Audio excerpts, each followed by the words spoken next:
দেখেই মনে হচ্ছে তাছাড়া কাপড় দিয়েছি আগে মানুষের ফেলাই করে নিচ্ছে কিন্তু বুড়োটা সে শিক্ষিত ফ্যামিলি ভালো বুড়োর বাপ ডাক্তার মুখে বুড়ো হাসবেন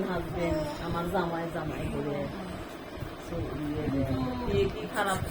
কমেন্ট করে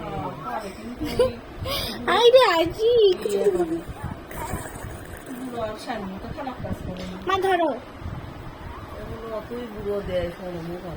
সুগার ড্যাডি তাও ওইদিকে চলে বুড়ো পাই লিখছে তাও বিদেশ নিয়ে যাচ্ছে বুড়াটা শিক্ষিত বুড়ো ভালো যে আরো বুড়ো আছে তোমার ওই যে ওই এক মানে ভদ্র বুড়ের থেকে ভদ্র বুড়ো গেট খুলে থেকে গেছে যদি হলো মেইন গেটও যে আসলে খুলে আবার গেলে বন্ধ হয়ে যায় টুকি